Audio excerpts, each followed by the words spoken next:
You are listening to episode 25 of your favorite sports betting podcast, A Mug's Game.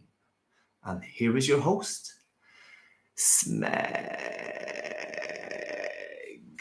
That's right, everybody. We're doing it's a historic day for the podcast because we're actually live streaming for the first time. You've never seen my ugly mug, pardon the pun, live on camera. Well, a lot of you who are tennis fans from other countries haven't anyway. My friends, who, let's be honest, most of the subscribers are friends and family anyway. So, but it's the first time we're ever doing a live stream. So yeah, I'm going to shoot from the hip. You're not going to have don't be expecting high production values or anything like that with this one. Just going to be pure tennis talk, odds talk, betting talk. That's what we're all about in this podcast. It's been a long time since we've done anything like this. I think in Wimbledon last year, but I just think maybe the live streaming factor might add, I don't know, an extra. Might just add some extra value to it. I don't know. Anyway, it's just first time ever, so let's see how we get on. We're going to be talking a little bit about the outrights, of course, and also so we'll be looking for some match betting. And I'm not sure, like, I didn't get to go through every single match. I've been flat out doing my analysis for the last since Thursday evening, like, because draw came out Thursday. So, and I still have some matches that I haven't fully done a deep dive into. So, but anyway, in any case, we're going to focus mostly on the outrights for the start. We'll start with the men's. I think I've actually got less outright bets with the men's. You know what Djokovic playing like this. There's usually you're either one of these type of people. I'm the type of guy that likes the back. That's just my natural. I don't know. Instinct is to look for value in the outrights for a long shot. You know.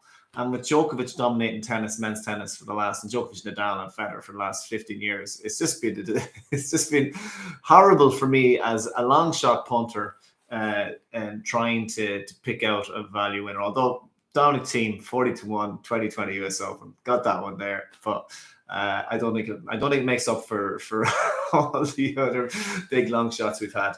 But anyway, I'm not going to look at the overall outright markets till later because I'm just going to have a quick peek at the Betfair exchange. I think that's where you get all the best prices for that, and I don't think the best prices will even be up till tomorrow. You know, they usually kind of I find that I might back a price on a Friday in Betfair exchange, you know, straight after a Grand Slam draw, and then the price is way better come the Sunday. So I'm staying away really from those outrights. I'm focusing mostly on the quarter bettings and a few other ones, like, to get to the quarterfinal, things like that. There's probably a few other markets that they've still yet to come out. So let's have a look at the betting here. I've got this is the very, very special book, the little black book of winners is what we call it. Black book of winners of the Mug's Game podcast winners. This is what this book is. It's a beautiful book with lots of knowledge and wisdom and all that kind of good stuff that all punters are looking for on the eve of a Grand Slam. All right, tell you what, I should have scripted this because I'm talking some waffle. Anyway, right. So look at the first quarter here. What are we seeing here? The first quarter is obviously Nadal as the number one seed, twice a Grand Slam champion. I don't have a problem with him being number one seed after what he achieved last year. In this draw, we have Medvedev as the 5-4 is the best price you can get Medvedev at. He's around 11-10, 5-4. Nadal, you can get him at maybe 3-1. And there, hold on, if I can just find. This is the problem with the black book. There's so much stuff written in it. I forget which pages. And to be honest with you, I didn't. I was just too busy writing down all these notes that I don't have it formatted that neatly. So there's going to be a lot of let's see if I can find this going on in this, if you have the patience for it. So yeah, so look at quarter one. Well, who do we have? We have it's a stack quarter. Like it's we have Nadal, Medvedev, Hurkacz, and Shapovalov, Korda, Tiafoe. They're the big guns in it. And Medvedev is 5-4 favorite. I don't like that price myself. Now, don't get me wrong. I think he's the deserved favorite, but I wouldn't be backing it for a few different reasons, really. It's just hard to know where his confidence is at the moment with Medvedev. I still think his game, he still has the game, still can serve well.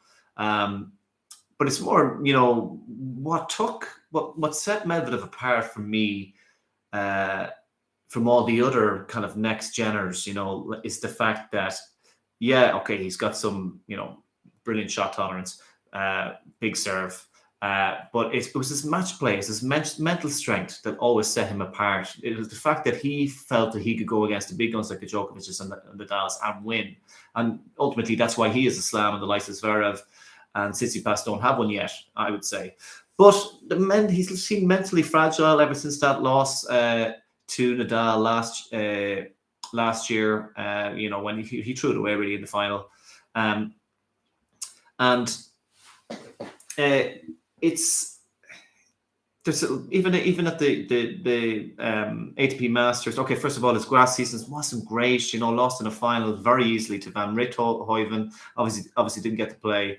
Wimbledon wasn't great on the clay, which he never really is. But even the year before, he did quite well, where I think he reached the fourth round or the quarterfinals. Can't remember anyway. He lost to Tsitsipas, but he actually surprised a lot of people by doing well. But it just hasn't had a very good season. Then, of course, lost in the US Open to Nick Kyrgios, which was a big turnaround from maybe 9 months earlier when it was Medvedev that was beating Kyrgios. So look at but the confidence isn't there. Losing really tight matches to at the ATP Masters. Didn't even win a match. Losing the final set tie breaks. Of course against quality players, but then again, his most recent loss to Novak Djokovic wasn't very awe-inspiring either. Doesn't mean that he's not going to go well, but he doesn't have the easiest first round draw in Giron, but he should be able to take care of him. But of course, in the third round awaiting him is Sebastian Korda. I personally think that Sebastian Korda, of course, had a match point against Novak Djokovic in the final at Adelaide just a week ago. Or just a week ago. So he's obviously playing very good tennis. He's very dangerous. You don't want to be playing him in the third round. I do think he might be a good matchup or Medvedev might be a good match, or Korda might be a good matchup for Medvedev on the basis of just, I think Korda wouldn't be used to this kind of elite defense over the course of a five set match, best of five match. And Korda plays attacking tennis, but I just think his game could eventually break down against someone like Medvedev, who also will be tough to break because of his own serve. So even though Korda is a good returner, but then of course he could possibly play Hurkacz, who has a 3-2 head-to-head record against Medvedev, and a bit of a nightmare player for him, really. And then Shapovalov, who's actually looking pretty good and playing a little bit more controlled these days, and has obviously did well. Got to the quarterfinals, has been to the semifinals of Wimbledon, got to the quarterfinals of the Australian Open last year, and really should have beaten Nadal last year. So that's neither of those.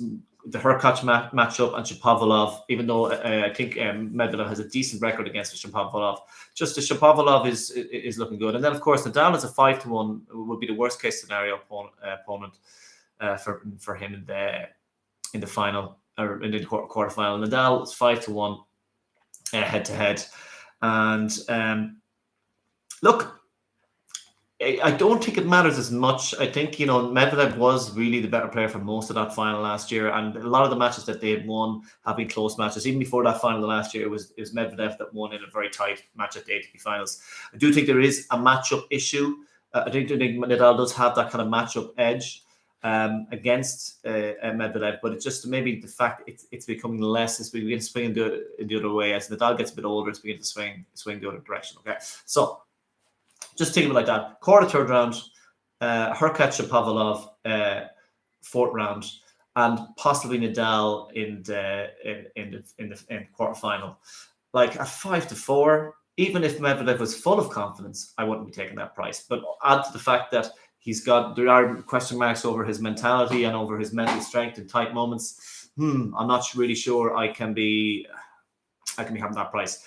Same thing with Nadal, though. Like, I still think the whole thing with Nadal this year, if you take into account last year, now hold on a second. I just want to check something here on my phone, right? Can you pause live streams? This is my first time doing any of this, so I'm not sure if you can pause them. But yeah, I don't even know if someone, what's this here?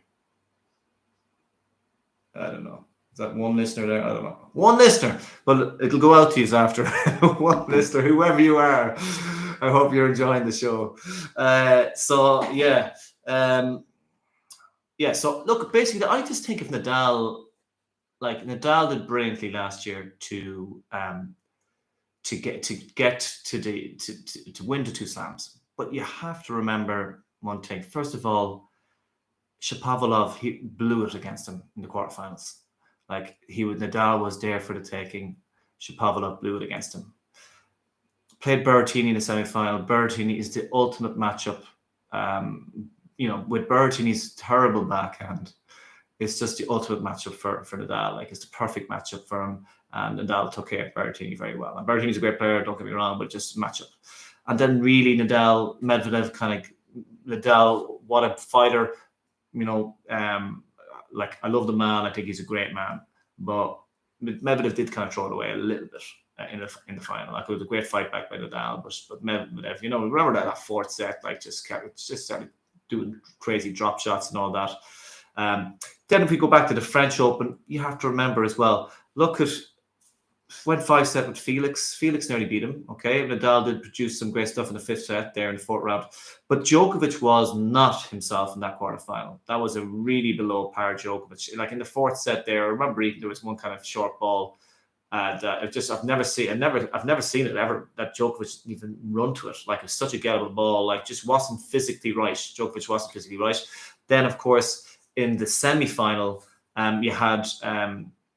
It was 1-1 against Zverev, and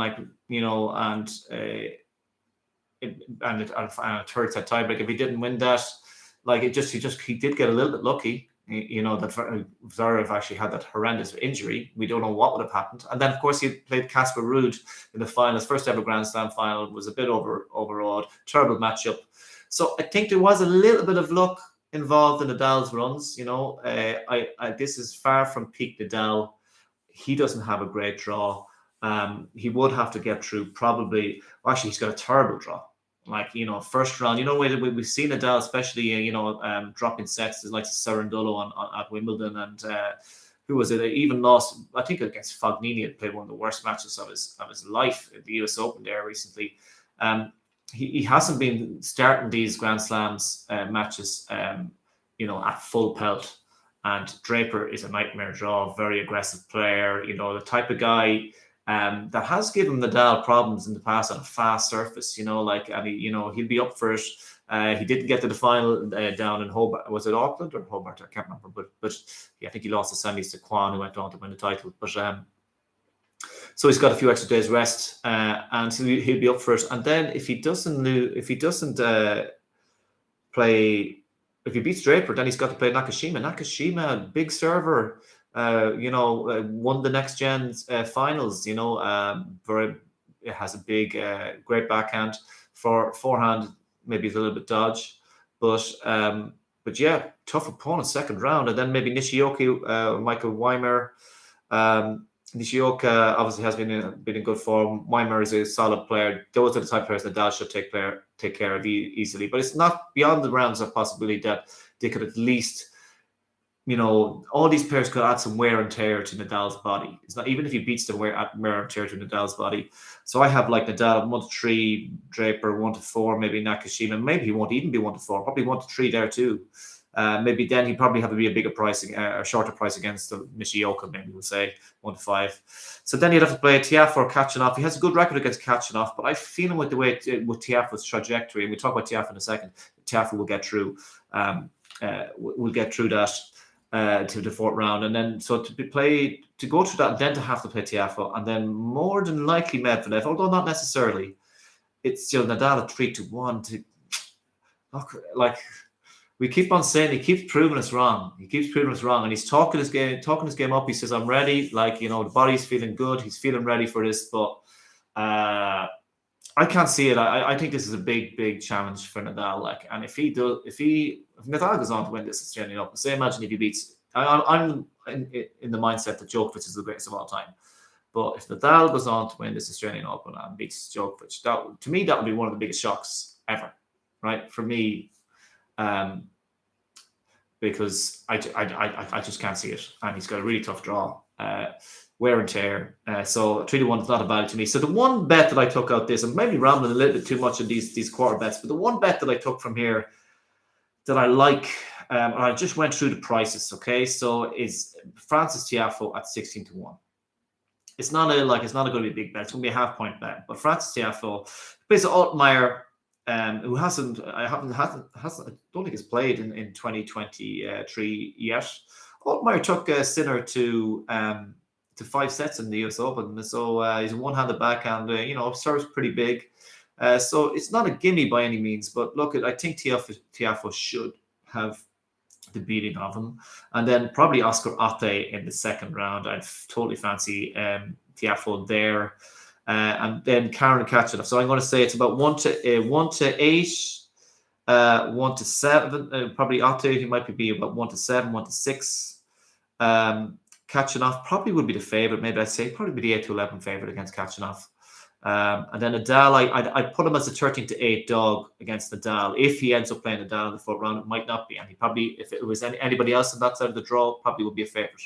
And then Medvedev, I have him at a 94 dog, right? But if you add all those prices together, I make that about 13-1, and he's 16-1 with Paddy and the reason I made him 13-8 against Nadal, just on the basis that he did beat him at the US Open. So Nadal, of course, deserves to be the favorite, but he's not going to be a strong favorite. If Nadal is only 1-3 against Draper, so this is conservative pricing on my part. That I'm giving you on Tiafoe, and I make it out as that his real prices are he's at 13-1.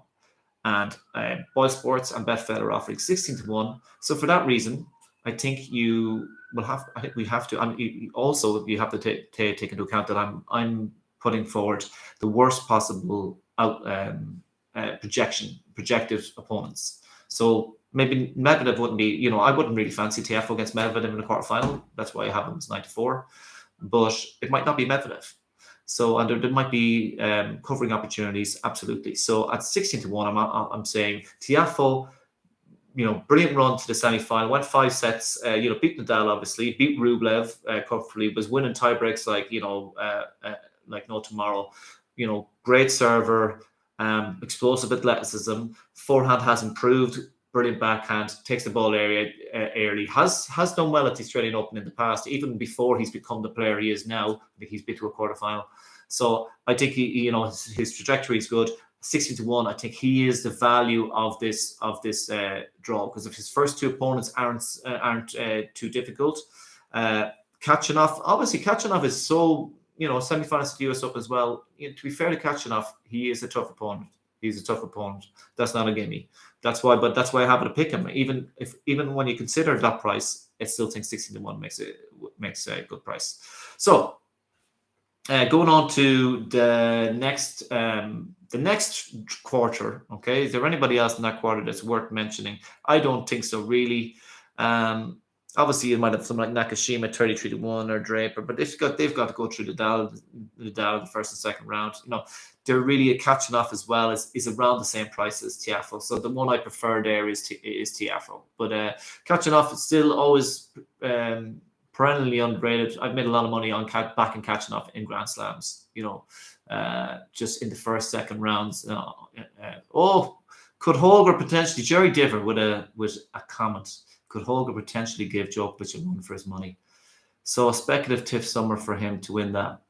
The thing about Holger is he'd have to play Kyrgios in the third round, and then maybe Rublev I'd fancy him probably against Rublev in the fourth round, but and then Djokovic.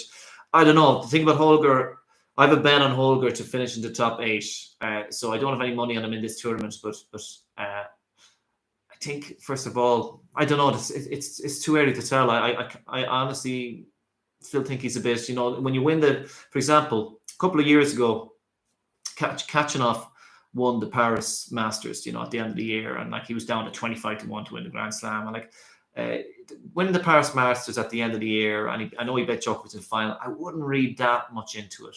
I do think he's a player is destined to be top 10. Hopefully, it's this year. Hopefully, he's top 8 this year. He's destined and probably going to be a Slam winner at some stage. He's going to be one of the top players in the world, but it's probably a bit too soon for him, in my opinion. But we'll have to wait and see. That's why there's still an element of nobody knows with Rune how he's going to be. I think he believes in himself enough anyway, that's for sure. He's a very cocky young lad, but yeah. So hopefully that answers your question in a roundabout way. So anyway, I'm going on to go on to, so that's Tiafoe, half a point, 60-1 boys sports for the first quarter, just because it's the best value out of all. It's a really tough quarter, but to me, it's the best value of the lot. Now Shapovalov, just to give him a thing, he's someone to keep an eye on.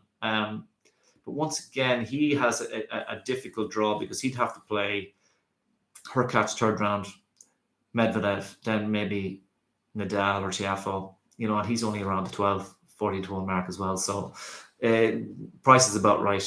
So yeah. Anyway, so next one I'm going to go for is quarter two. Quarter two is the one with, now this is the bet that I have. Quarter two is the one with Tsitsipas. And he's the favorite at 5-2. Sinner's at 10-3. You can get FAA at 7-2. Nari is at 6-1. These are the best prices, and they're the four main guns in this one. But the bet that I really like from it is actually with Paddy Power, and it's not actually anybody to win the quarter. It's actually for Felix Auger-Aliassime to reach the quarterfinals. Okay, so I will go through his draw here. Felix Auger-Aliassime, sorry, FAA. Just say FAA. So he's got Pospisil. He's about 1-10 there. He'll have Stan. I'd say he'll be about a 1-6 shot against Stan, 1-5 maybe against Stan over 5 sets.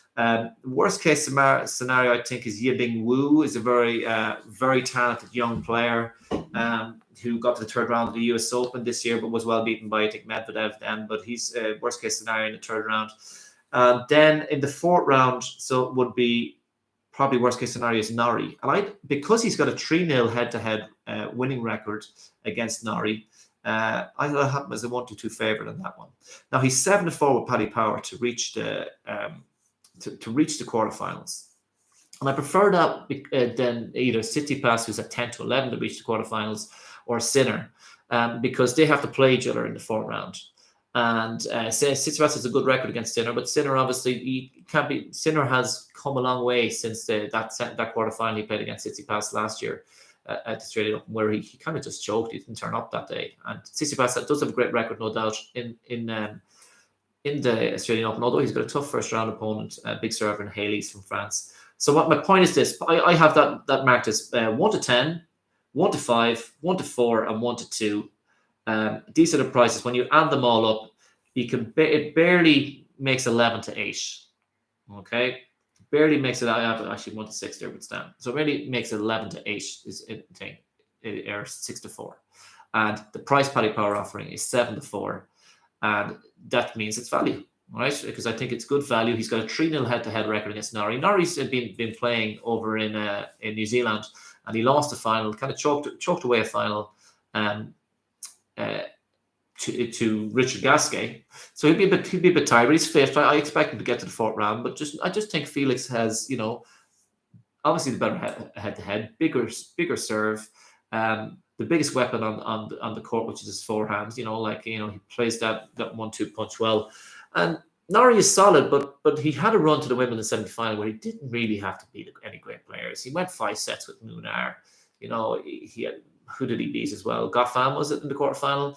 He's never really had to beat any big players, and even at the US Open this year, was looking good. And then Rublev gave him a bit of a beating as well. So I think Felix, I know he's done most of his best results on indoor hard, but at the end of the day, he was a point away from beating Medvedev when Medvedev was in flying form last year in his Australian Open final. He had a disappointing loss to Draper for sure at the US Open just a few months ago, but at the same time, he was at the US Open semi-final last year, so he can play on what you call it. He can definitely play on outdoor hards, and I think it's a good draw. And he will have a lot of confidence. Won the Davis, finished off the year very well. Won the Davis Cup with Canada, and I just think he's been gunning for this, and I can't see him not getting to the quarterfinals. So 7-4, great price, 2 points on that 7-4. All right. So now next one is quarter 3. We're going to look at the Novak one. I don't really have that much to say about this. Novak is about 4-11 to win this price. Like he's got a cakewalk all the way to he doesn't really have to play anyone decent until or anyone that's a threat to him on a fast hard court until the quarterfinals, which I'd expect. Worst case scenario for him would be Kyrgios, and it could be Rune.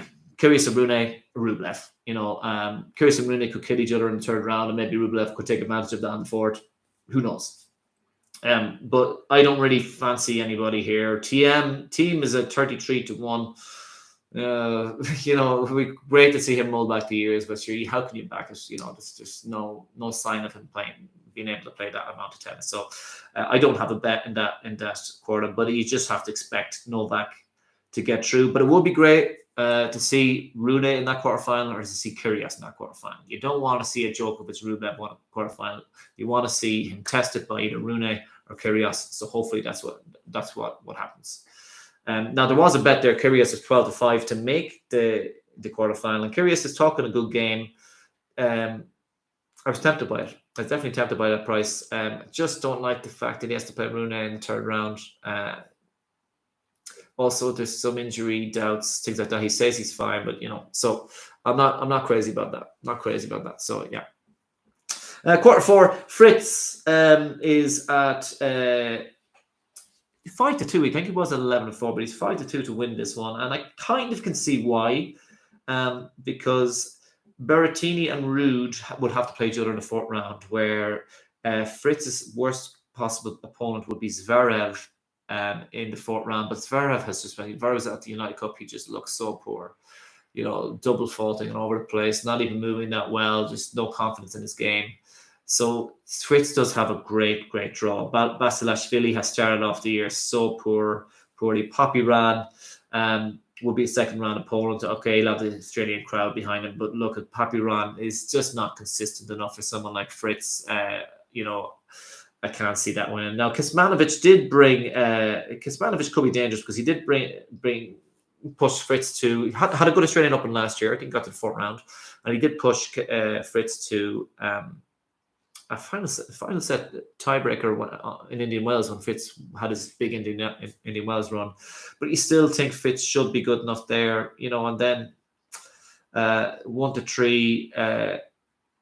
You'd imagine that, you can't, hard to see Zverev getting through to that fourth round, even, the way he was playing at the United Cup. So I don't know who it will be in that fourth round, but it's not going to be a big gun anyway. So yes, then he played Berrettini or Ruud, and you'd imagine in the Berrettini or Ruud in the fourth round. And Berrettini has such a good record at the Grand Slams. Got to the semi-final last year. Obviously, Ruud bet Berrettini at the quarterfinals at the US Open, but Ruud hasn't looked good at the start of the year. Berrettini got his revenge, bet up Ruud at the United Cup. Ruud got beaten by Jera. Ruud doesn't have a great draw. He's played Mashak in the first round. Thomas Mashak, very dangerous, very talented young Czech player. Jensen Brooks being the second round, dangerous opponent. And then ADF, Davidovich, Fekina. That is that's a tough draw. And then possibly, or maybe Tommy Paul, and then probably Berrettini. So he's about 5-1, Ruud, but even the way he's talking in his press conference, he's saying, yeah, I'm hoping to do well. I've been training hard, but I don't really expect to be getting to a semi-final or a final. He's saying stuff. He's talking that way. So I just think that's a really tough draw. And I think if we see Ruud, and I know we've probably said this a few times, if we see Ruud getting through to the semi-finals here, we will know that he's for real. Because then then you'd have to play Fritz. So he'd be 5-1. That's no value at 5-1 for me. But Berrettini as well, Berrettini's draw is a little bit more doable. But then he's got Murray in the first round. Murray's talking a good game again. He's saying he feels much better this year. in the press conference, he said he feel much better and much happier with his game than he did when he was playing Berrettini when he lost in 4 sets, I think, at the US Open. But you'd still fancy Berrettini to get through it. Kokkinakis, obviously, with the training crowd behind him, won't be as tired this time because he didn't lose Adelaide. Maybe Roberto Bautista Agut in the 3rd round. But he's probably going to be tired as well. Like, I'm not even sure he'll get there, but it's not an easy 3rd round. So he doesn't have an easy draw either. So near as those boys, and then probably Ruud. Worst case scenario, Ruud, or it could be one of the boys in the 4th round that I just mentioned as Ruud's opponents. So Fritz does obviously have the best draw there. But at the same time, I just went through the prices. Basilashvili, 1-10. Papiran, 1-6. Kuzmanovic, 1-4. And then I went, look, if it's Zverev, if Zverev's in the 4th round, it means he's found some form. So he's not going to be that big a favorite against Zverev. So, but I'm just going to assume that Zverev's not going to get there. I'm just going to assume some random player that's found some form, and I'm just going to say 1-3 as a 4th round opponent. And then maybe against Berrettini or Ruud, I think it's just maybe a pick 'em, 5-6, maybe slight favorite, maybe not. And when you do that, he ends up being, when you put all those prices together, it ends up at 3-1. So I don't think that there's enough value on backing Fritz. There's still a lot of question marks on it. He obviously had a good run at Wimbledon, but just couldn't get over the line against that hurt Nadal. I was on him. I was on him. I was on him actually at the Australian Open, and I was on him at Wimbledon, and to win his quarters at big prices. But now he's a small price. Look, at the US Open, he got beaten the 1st round by Holt.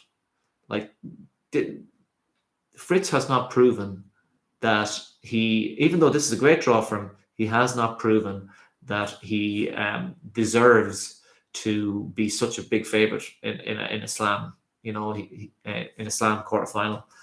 If he does it, fair play to him. He'll have to beat Berrettini, which he does have he's a 3-0 head-to-head record against Berrettini. I'm sure that backhand duel doesn't really suit Berrettini. Fritz is a really good backhand. But yeah, I wouldn't blame anyone for backing Fritz, just on the basis that really he should be getting at least to the quarterfinals. He should be getting to the quarterfinals. So if you've got Fritz at 11-4 in the quarterfinals, you've got cover opportunities, and you've got a very live chance of him beating either Berrettini or Ruud. Okay, but at the same time, when you do all the prices up together, 11-4 is just a little bit too short, too skinny. So now let's have a look. What away we live stream. Anybody has any questions in the live stream? Put it over there. Let's talk some women's draw now. Women's draws. And I'm going to just pick up my first bet in the women's draw. It's in the first quarter, and the bet is for Coco Gauff to reach the quarterfinals. The reason I'm doing this bet, there's 2 danger women about this bet. There's 11-4 with Paddy Power. I was actually quite surprised by it. So the reason I'm doing this bet is, first of all, Gauff has come into the new year in great form. She won her opening tournament in New Zealand. I keep on getting them confused, but she didn't drop a set. Now, she didn't have any super tough opponents to play. If I could just look, who did they play? Was it she won Auckland without dropping the set? Yeah, exactly. She didn't have any tough opponents to play, but she was attacking the net more. She was playing good stuff, serving well. She has talked about working really hard on her transition game and on her forehand, and that she feels that she has improved. So she's looking. I think she's really, really focused on trying to do a deep run here in the Australian Open. She has a tough first round opponent in Siniakova, but again, just based on the fact that I don't think Gauff really is going to be. I don't think she's going to be. I think she lose last year. The first round of the Australian Open, she lost last year, I think, to Qiang Wang. I think, wasn't that right? But since then, she got to the final of the French Open, quarters of the US Open. I think it was the 3rd round of Wimbledon. I don't even think her game is that suited to grass, really. But even though a lot of people, I think her game is mostly suited to clay because she moves so well. She has the power to hit through the court, but she also is so hard to hit through. While it's a little easier to hit through her on the quicker surfaces. I think her forehand gets found out a little bit more on the grass, and she's a little less time to set up the shot. But I'm sure plenty of people disagree with that. I think her forehand's a problem, actually. I don't think that's I don't think that's kind of one of those shots where, let's fix the forehand. I think her forehand is always going to be a problem for the rest of her career. We'll see if I'm wrong about that. But anyway. But she's so good. She's such an unbelievable athlete. Her backhand is world class. She's so good in every other aspect of the game, apart from actually maybe her serve. Her first serve is good, but she's more prone to double. She's quite prone to double falls. So let's see if that trend continues over the next few years, or the next few months, even. I know this year. But anyway, so look, let's go through this price, right? She is playing. This is the draw. She is due to play Siniakova. Tough first round, but she should have beaten Siniakova. Especially on a faster surfaces. Siniakova likes it a little bit slower. But I think her best results at the slams have always been at the French Open. But Siniakova, and then possibly Raducanu. Now, Raducanu, obviously, it's very hard to know. I think she's been training really hard, and she's really confident about this new year. They've never played each other, so it's kind of hard to know how that matchup will be. But just given the fact that there is an injury doubt over her, and Raducanu says she's ready to play. But just given what she achieved last year, is she really can we really expect Raducanu to beat Goff? If she does, fair play to her. And then she might, if she's doing that, maybe then you might have to think, geez, Raducanu could go really deep here. But she hasn't produced results from last year at all that suggested she's capable of doing that. Okay, so I'm gonna have I have a few other little notes written down here about this that if I can just find them. Yeah. And then Qinwen Zheng, who retired injured against was a Kvitova earlier this week. So this used an injury doubt on her. She's obviously a big talent, but I think she's been a little bit overrated by the markets. So she's the worst case scenario in the third round. So basically you've got Siniakova, Raducanu, and just based on what they have done in the last year, I think you'd have to expect Goff to be beating Raducanu. And the fact that Raducanu still has an injury doubt. And then Zheng has an injury doubt, and I think is a little bit overrated overall, Zheng. Because at the end of the day, she's not consistent enough to beat someone like Coco Gauff. Has big weapons, not the best shot selection, too unforced error prone. And you can't afford to be you have to keep your unforced errors down if you're going to beat someone like Coco Gauff. Right, you think about it. She lost Niemeyer at the U.S. Open. Even this year, she had an easy loss to Azarenka at the start of the year. Final set, she is clutch. I'll give her that one. She is pretty clutch. She won a final set breaker versus Kontovic, who he's not even in the best form. And I think that wasn't a great. Kontovic only got back into that match because she just realized, I'm just going to keep the ball in play here and just wait for the errors. I think she lost to Potapova as well. So she hasn't really had a great start to the year. So I wouldn't have any fear of her. And then the fourth round opponent is just Medosas after pulling out of the tournament. So the worst case scenario is Ostapenko. Ostapenko has put on so much weight and had a really bad loss to Kalinskaya. She's just, can you really trust Ostapenko to be getting to a fourth round now? If you can, she's 33-1. She's got a really, her side of the draw is now that Badosa is gone. She should be fulfilling her seeding and should be getting to that fourth round. And 33-1 would be looking so tempting because Ostapenko is dangerous. She was one of the only people who bet Swiatek last year. And she's got to play, what's her name? Yastremska in the first round. I think who better last year or better in a big tournament last year. I can't remember which or beat her. But there's no one really here to But you've got Ostapenko, who's just too heavy, and Goff has beaten her anyway, the only match they've played. Then maybe McNally. We could have a Mac Coco fourth round match. McNally's maybe the best player after that. Bogdan, really poor section of the draw. So the person I fear the most actually is Raducanu, and I'm not fearing her out of what I've seen in the last 12 months. I'm just fearing her by the way she's speaking about how well training is going and that, but not based on what I've seen tennis wise. So at 11-4, at Coco Gauff, especially at the form she's in, her mindset, and the draw that she has for her to reach the quarterfinals, I think is great value. And look at if Raducanu just sets fire for the first time since the US Open, fair enough. If Zhang just redlines and goes down, fair enough. It still doesn't make that 11-4 not good value. And it's not that I think Coco Gauff is the finished article. Do I think she's going to win this? Do I think that she's going to win this tournament? I certainly do not. But to put things into perspective, right? This is the first quarter. She's on the same side of the quarter as Swiatek. And Swiatek is Goff is 5-1 to win the quarter, right? And she's 11-4 to reach the quarterfinals. Now, she's the projected person that she will be playing in the quarterfinals is Swiatek.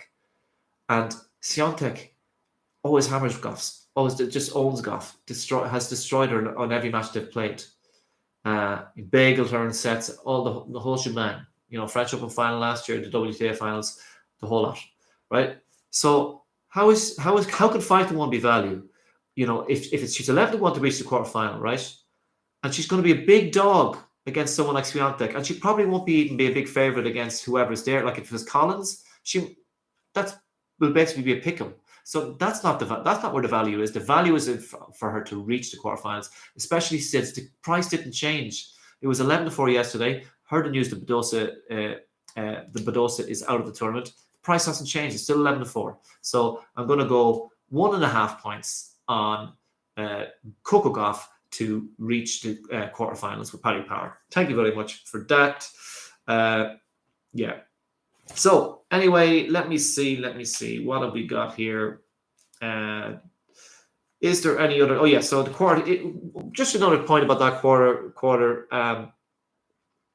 Swiatek is 10-11 to win that quarter. I don't hate it. She's talking a good game on the in the press conferences. She plays Niemeyer, who she started really poor against. It was a really poor performance, a really poor match in the US Open, but then she ended up winning the third set 6-love. She should be beating Niemeyer, but it's not the easiest. It's a tricky enough first round opponent. Who else has she got here? I'll just go through Niemeyer. I think it's an easy enough. It's Osorio in the second round. Should be taking care of business there. Then possibly Buskova or Andreescu. Have you seen enough from Andreescu to suggest that she's capable of beating Swiatek? Probably not. But if you're going to back Andreescu, if she's going to be beating Swiatek, that means that somehow she's found magic form, and you can get Andreescu at 150-1 on the exchange. So if you want to back Andreescu in any way, she's one of those type of, a bit like Muguruza. Don't be backing them in the match bets, even though I am backing her in the first round. but don't be backing her in the match bets, right? In general speaking, especially if she's a big favorite. Don't be backing her in any kind of putting her in any parlay or accumulator. I don't even usually see her as value to win quarters. Like Muguruza is either all in or either she's value to win the whole thing out. She's playing that well because when she's playing on her best, she is one of the best players in the world, or she's not value. She's not value in kind of outright markets like quarterback markets. Same with Andreescu. I think if you're going to back her, and like when I see something like 151, I'm like, Jesus, like I don't want to do it, but it's just so big that maybe she'll catch fire and so on. But anyway, but the point is this: you could even back the Swiatek 10-11, and just have a saver at Andreescu at 150-1. on the exchange because it's such a big price. Because she's be the one you'd fear, and then Collins as well. I think you might be able to find Collins at about 70 to 1 on the exchange. Collins, I think, is, is in good form. Who did she beat? Let me see, who did she beat? I saw her against, the one I saw her against was Kudermatova, where she blew match points, but I don't think she'd mind too much. I think she just, a lot of these players use that warm-up tournament just to get some matches under the belt. And so there we go. But look, so we got Niemeyer, Osorio, Andreescu, Buskova. She easily beat Buskova. Probably should beat Andreescu. All right. The worst case scenario is Collins. Collins beat her last year. Now, she was a little bit fatigued after that quarterfinal win against Kanepi. And you'd have to say that she wasn't quite the same player. She's a different player now than last year. Last year, she was like, that was actually a big run for her last year, I think, to reach the semi-finals of the Australian Open. And then it set off everything. But Collins is a dangerous enough opponent that you would... Oh, it's so tempting. It's so tempting because I think whoever she plays in the final round, see, Goff it's likely to be Goff in the quarterfinals, and she owns Goff, so it's so hard to turn it down. It sounds like it's a very it could be Zhang in the quarterfinals. Again, like Zhang did take a set off her in the Raducanu. Like, I don't know. That 10 to 11, the more I think about it, the more I just feel, geez, I think you just have to pull the trigger there. Like, when are we going to realize? We all thought, like, she proved us wrong at the US Open. She got to the semi-final of the Australian Open last year. Like, she's a better player now than she was last year when Collins beat her. I think a 10 to 11, geez, I think you have to go 2 points there. Or she might even be even somewhere place. I think I saw 10 to 11 on odds checker, but she may be evens. But 10 to 11, I just don't think, especially when, like, for example, there's no Sabalenka, who could be dangerous. There's no Jabeur. Like the next biggest seed there is Goff, and she owns Goff. So you're only really worried about Collins, and I just think Swiatek's better now. So 2.2 points on Swiatek to win that first quarter. And look, it's just the way she's talking. She's training hard. I think she feels that she said she has had a good break, so she's ready to go again. And she's a champion. She's proven it, and she is the closest thing we've had in women's tennis to a consistent champion for a long time. Like Osaka and Andreescu all threatened to become dominant players, but she's the most dominant we've seen for a while. Say probably since Serena, let's be honest, even though she's not fit to lace Serena's boots just yet. But anyway, so there we go. Quarter two. Let's have a look at quarter two. So quarter two, if I can just find it here. Apologies. In the women's, where did I see it?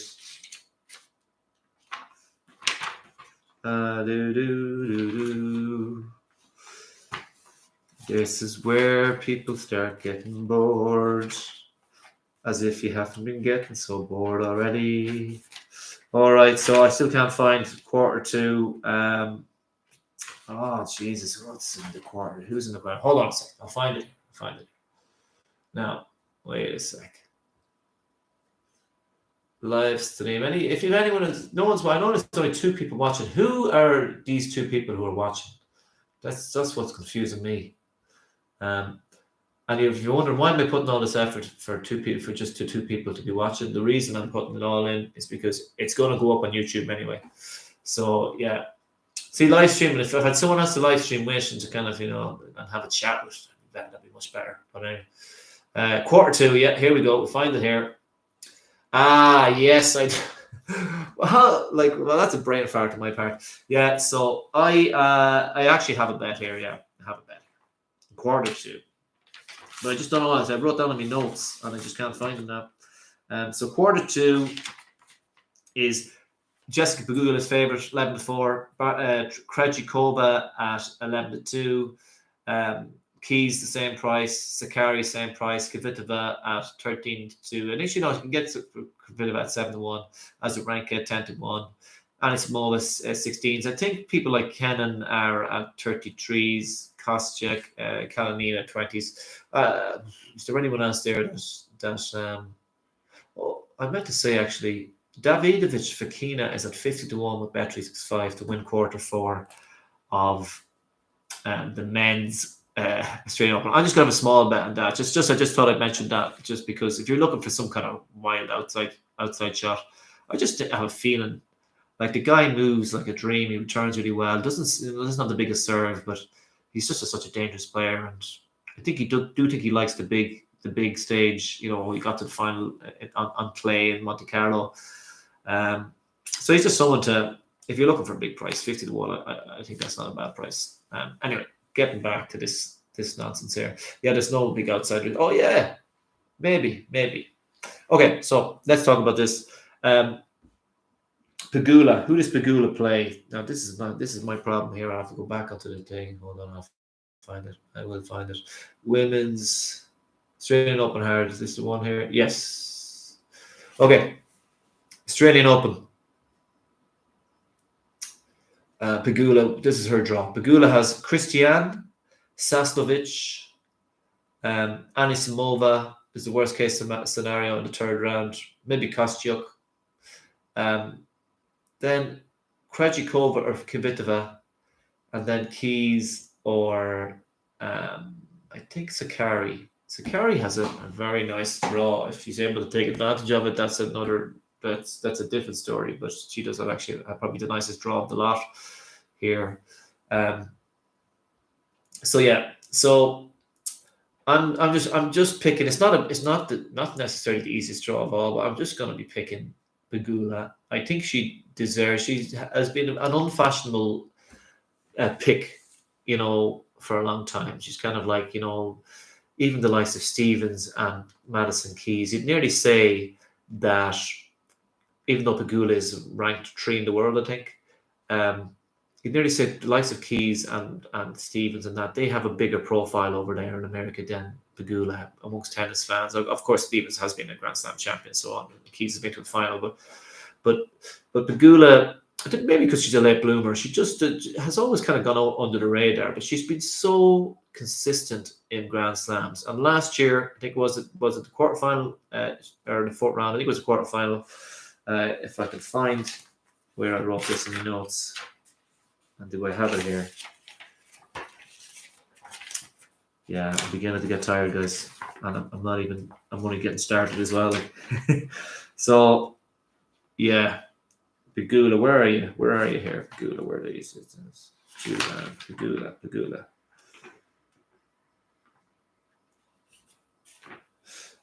Yeah, that's where I wrote all my notes for about Goff.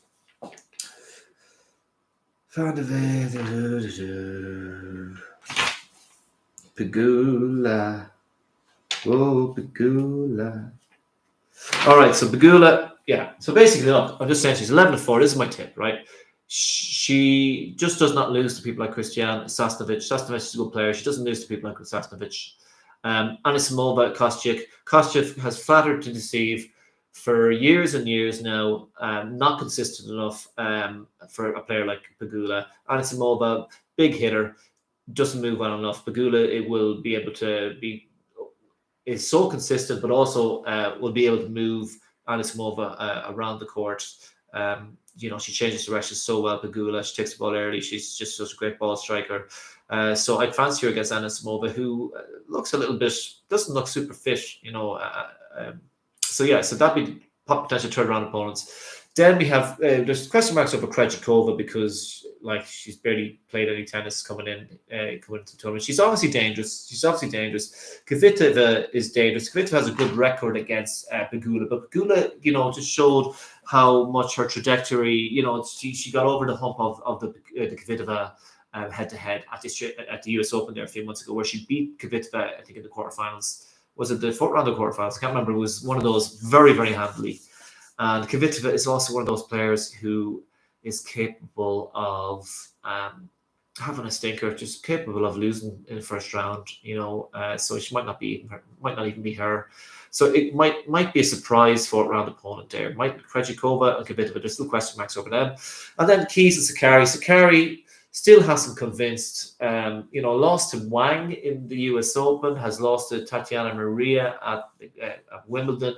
Just she played all right at the World Tour Finals at the end of the year, but still has just been very up and down. She even lost in the United Cup on hardcourt to Trevisan. Like, that's a crime, losing to Trevisan on hardcourt if you're a top 10 player. Like, so, and then Keys is the other danger woman there. Keys obviously got to a semi-final last year. I just actually meant to check. Actually, that's one thing I meant to check was the head-to-head between Pegula and Keys.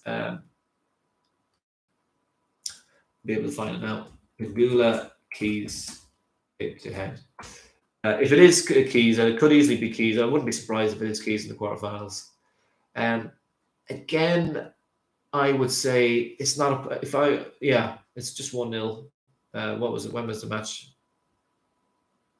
It was Jessica Poulos just in October. One on straight set, 6-4, 6-7-5. In San Diego. So it's just, I just think that she's just a strong to warm favorite against all those players. At 11-4, considering how consistent she's been. Again, if we just go, if I look at the slam record, now the only place that she has is Wimbledon. Doesn't seem to like the grass, but last year, US Open, it's always either Swiatek at the US Open, Swiatek, or at the French Open, is Swiatek, and then it was Barty at the Australian Open last year. It's always a really top class player that has to take a route, and she beat Swiatek, which will give her confidence at the United Cup this year. And Swiatek was in tears because of it. Well, she was in tears anyway, for whatever reason. So 11-4, I just think, I think she deserves to be favoured. Like, she's going to be coming up against some good players, but she is fine, great form, and well then, fair enough. Maybe you might consider a cover, but you will be in a position to cover because Pegula is going to be favoured against all these players, and because of her consistency, I'd say Pegula to win quarter 2. 3. Do I have any bets in quarter? That is the $1 million question. I think I don't for quarter 3. Actually, I think quarter. Yeah, quarter 3 is it's. I still haven't made up my mind on it, and I have to do this live stream, but it's such a weak quarter. Like, Caroline Garcia has actually, look at, she lost. She barely beat Siniakova at the US Open, or Siniakova at the. Was it? Where did they play? Was it the Adelaide? Yeah, it was. Yeah, it was the warm-up event there last week, and then she did this week, and then she lost the Bencic in 3, which is actually doesn't look so bad since Bencic haven't destroyed everybody else. But am I really in a place now, Caroline Garcia, considering how, just on the basis of how she finished last year, am I really in a place to just to trust Garcia to be getting to semi-finals of Grand Slams? She's less than 2-1 to do so. I mean, she has a good draw, but but she'd be playing Fernandez in the second round. She has a good draw. What did I say? When I was looking at this here, she has an easy enough draw. If I can just find it there. But at less than 2-1, I'm just not sure I'm ready to do that. And especially just her comments, like she was kind of saying, look, I can't remember exactly what she said, but it was something along the lines, it's not easy, to find, at the start of the year, to find your feet when you're not necessarily in the best of moods. I think what she was trying to say, that you're not necessarily, when you haven't necessarily found your game.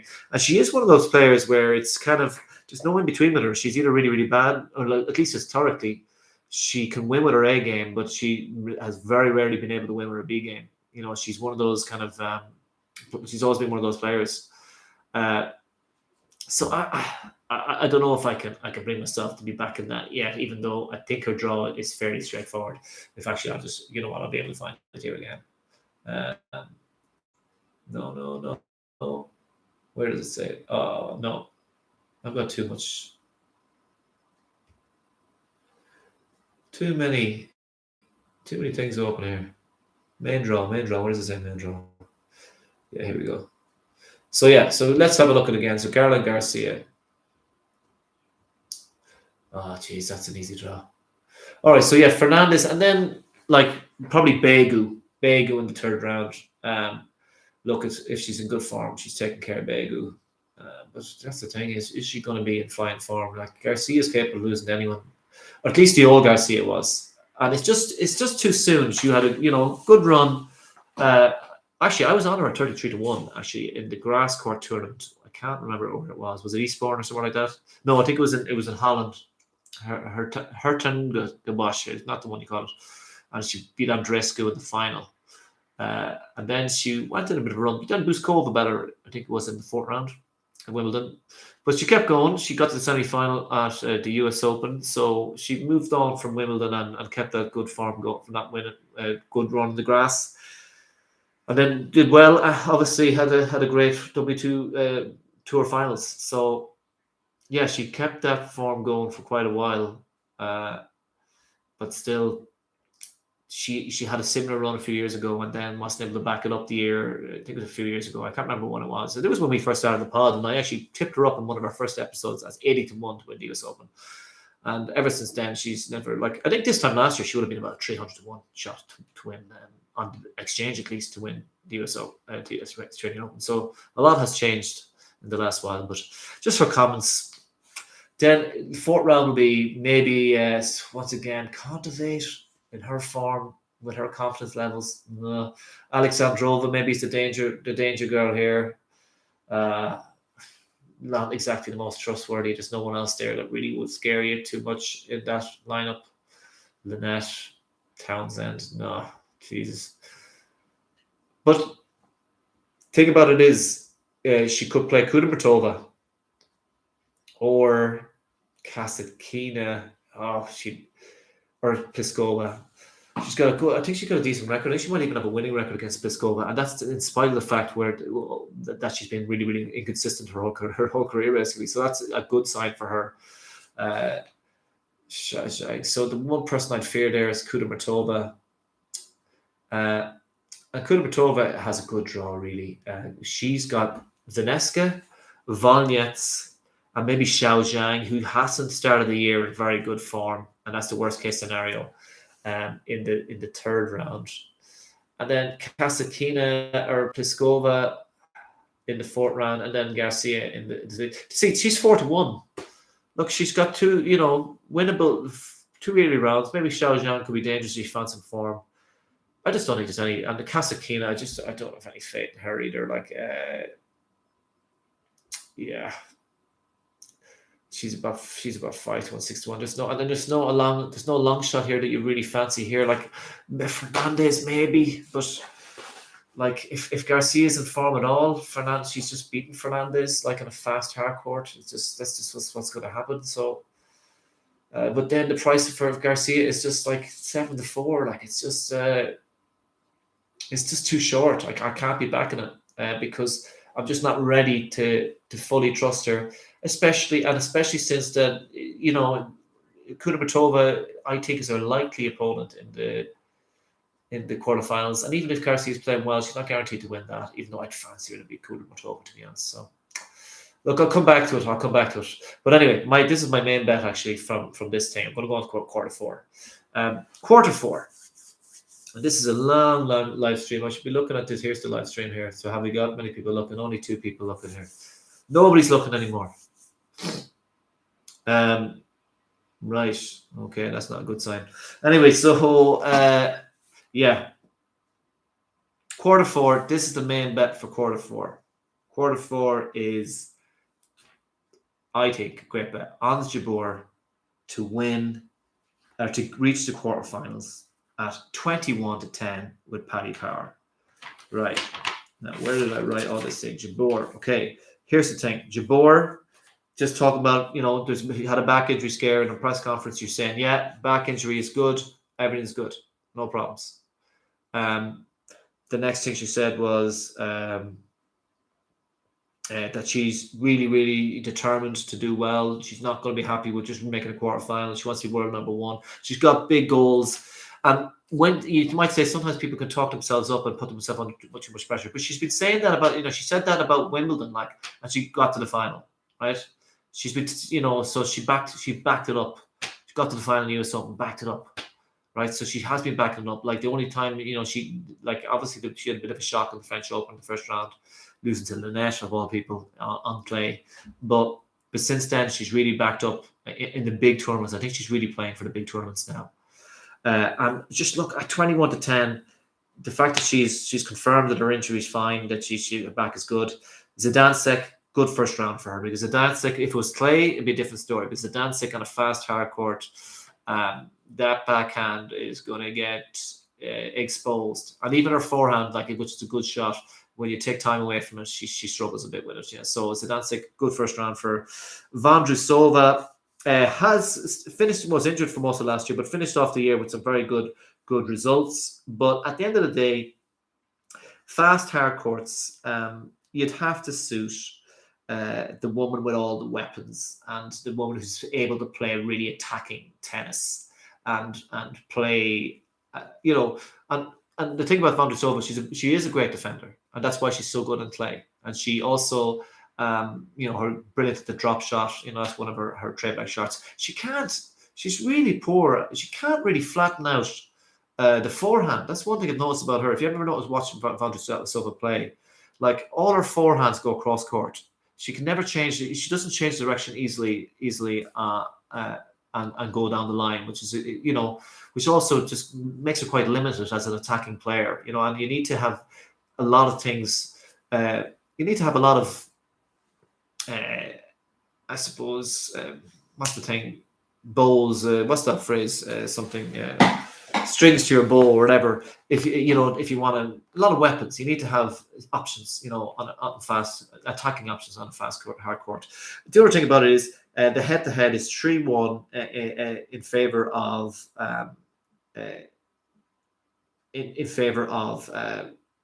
Ons Jabeur. Okay, so she's got a good head-to-head against Vondrousova. So despite the form, and she's 1-2 on clay even, and that's where Vondrousova plays best. And in straights, and also won in straights and grass. Okay, so good head-to-head, just level above Vondrousova at the moment, and yeah, so I see that as a good matchup for her. Also, what was it? She's worst case scenario will be Kanepi in the third round. Kanepi got to the quarterfinals last year. Obviously, almost beat what do you call it? Swiatek. Kanepi hasn't done a whole lot in the last while. Although in fairness to her, she nearly beat Sabalenka at the US Open. So she's always dangerous. She is always dangerous. Okay, Kanepi. She is a bit of a giant killer, and even though she's getting on, she's still playing good stuff in these big tournaments. Having said all that, Jabeur's got a great head-to-head against her. 3-0 on the head-to-heads. I don't think she's ever lost a set to her. Like, one of them is 2022 in Miami, the 2020 US Open, and the 2015 Indian Wells. Has always beaten her 3-0. Great head-to-head. I'd say just with all the variety and the fact she absorbs pace very well, changes directions really well, gets Kanepi running. That's my guess as to why she has such a good head against her. And I just think she's a better player. Like, Kanepi is dangerous, but Kanepi absolutely collapsed against Sabalenka. And the only reason that she was winning by so much was because Sabalenka was having a stinker in that US Open. I think it was a second round or third round a few months ago. So, but she is dangerous. But I think Kanepi does a little bit better against the kind of the Haleps of this world, where she can. And this is the thing about older players. If you never notice about old, Kanepi must be about 36, 37 now. But with a lot of the older players who have easy power, they tend to have more longevity in their careers. You rarely see kind of these older players that are kind of that, for over the course of the career have always been kind of endurance guys or endurance girls, or great core coverage, great speed around the court, great retrievers. You rarely ever see them still playing great stuff when they get to to 35. They're usually in decline. But the players who have that kind of these big weapons, the easy power, tend to be able to, who have never been known for their court coverage, tend to be able to last longer. And that's why Kanepi, I think, is still going strong. But in any case, and finally, the last one I'm going to say, so you have Jabeur, Vondrousova, Kanepi, and then we got Samsonova, Stevens, and Haddad, Maya as possible fourth-round opponents. First of all, Stevens is in great form. I don't see her doing anything. I think she was on holidays there in December, like posting pics in December. While others are training, I think she was having a good time. And just judging by the way she performed last year at the Australian Open, the last few years at the Australian Open, she's been poor at the Australian Open. It's almost like she doesn't. She only wants to be ready. She only wants to play tennis for a few months a year, which is in the summertime when from the French Open to US Open, and she doesn't care about the rest of the year. But in any case, that's it. I digress. So look, Samsonova again lost in straight sets to Anisimova already this year. Lost. I know that Jabeur lost to Jabeur lost to, who was it? Not Noskova, the Czech girl in the first match this year. I don't look into that in 3 sets. The Noskova got to the final first and foremost. Jabeur had the back issue. Jabeur didn't have much form going to the US Open last year. I think she is gunning for the US Open. Whereas Samsonova, I just saw her against Anisimova, didn't look great at all. Lost to Sabalenka in Adelaide. Even though she went on some big runs, even she lost to Tomljanovic at the US Open last year. I just think Samsonova, she's a bit one-dimensional. She's a bit power player. She's dangerous and all that. But first of all, she's not guaranteed to get. Obviously, she'd be the opponent you'd least like to play in the quarterfinal, but you'd still fancy Jabeur against her. Jabeur, with all her options, she does well against power players.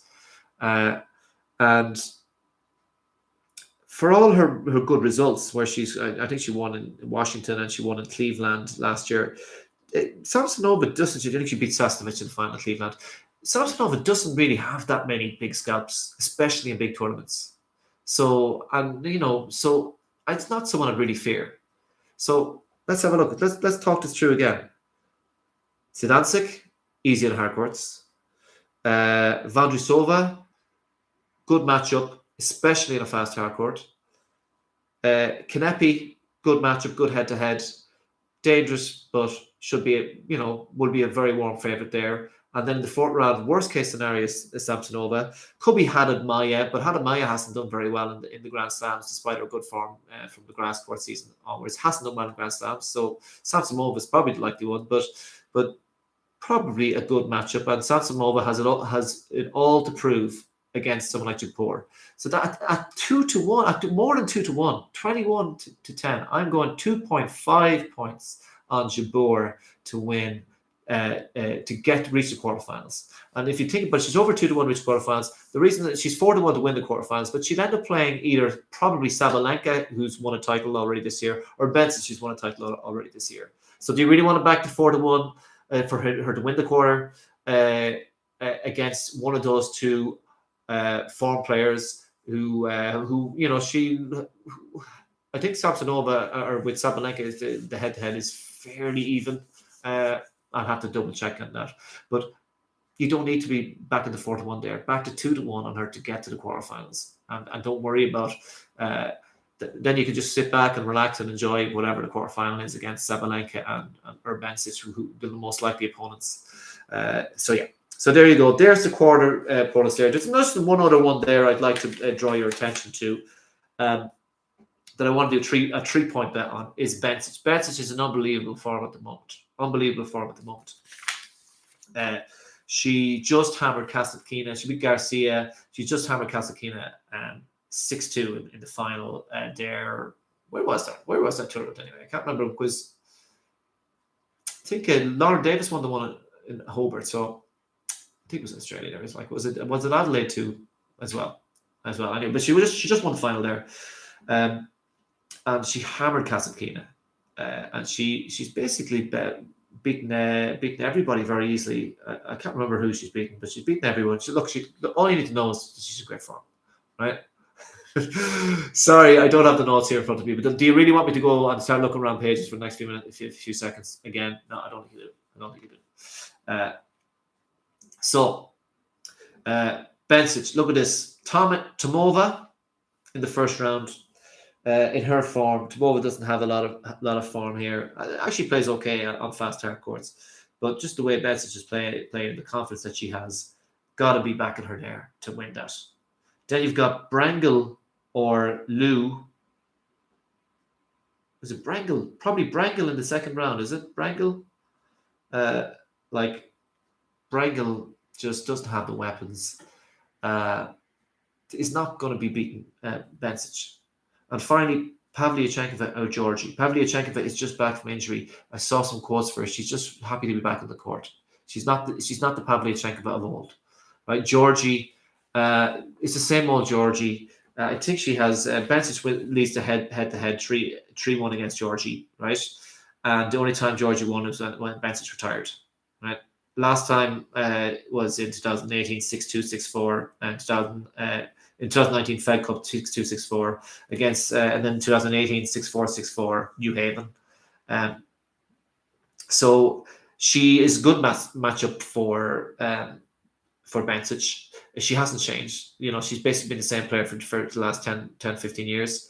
And just in the form that Bencic is in, she was 8-11, and I back to 8-11 with Beatrice 6-5. I have to back with a friend. Actually, I don't have Beatrice 6-5 anymore, but it's gone to 8-13.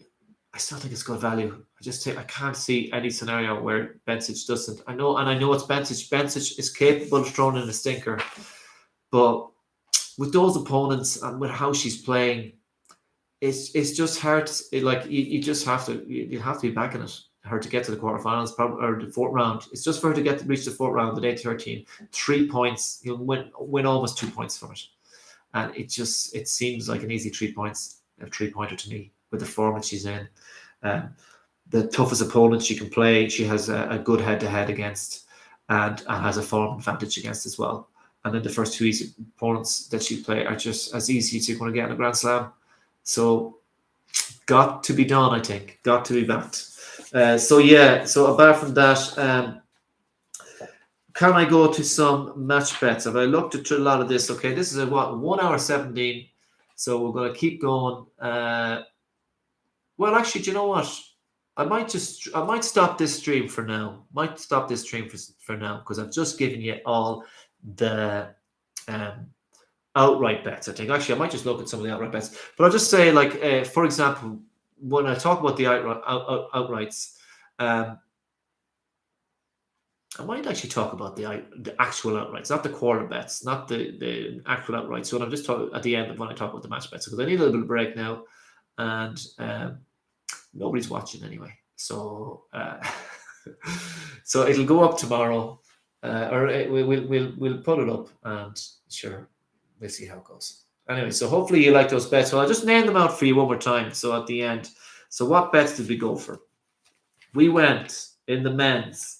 A half point, Francis Tiafoe to win quarter one, 60-1 with Boyle Sports, right? Quarter two, Felix Auger-Aliassime, 7-4 to reach the quarterfinals in quarter two, 2 points, 2 points. Quarter three, nada. Not having a bet in quarter three. Just no fun having any bets when Novak Djokovic is involved. That's all. Question four. Quarter four. Question four. Quarter four. I think I said nobody for this as well. Fritz. I understand people putting on Fritz. I was just kind of talking it through. I think there was no bets on that. I don't think we went for any bet there. Quarter four, no bets, except maybe a quarter point on Davidovich Fokina with Beatrice 6-5 to win that quarter at 50-1. It's just if you want one big long shot there, yeah, why not? Why not with Davidovich Fokina? Okay. Now in the women's, let me see the women's here. Women's here. The bets that we had: 3 points, Bencic to reach the fourth round, 8-13, Beatrice 6-5. 1.5 points. Coco Gauff to reach the quarterfinals with Paddy Power 11-4. Good bet. 2.5 points. Ons Jabeur to reach the quarterfinals with Paddy Power 21-10. Beautiful bet. Beautiful. And I think those are all the outright bets. People enjoy. Oh my God. Some rambling here. Hopefully the next stream won't be as long. Anyway, make sure you subscribe. Like and subscribe and share with your friends. If you like, don't be sharing with friends who don't like tennis or who don't like gambling, because I understand that 0.0000001% of the population would have any interest in this shite that I've been talking. None. But I'm just thinking of people like me who love tennis betting. You might enjoy it. And you might voice your disagreements or your opinions. Maybe I'll voice that a bit more when I do the stream for the match betting. So there you go. And also the actual outrights, although I still have to look into those. I haven't decided on the actual outrights yet. Anyway, good night and good luck, and I'll see you in a few minutes.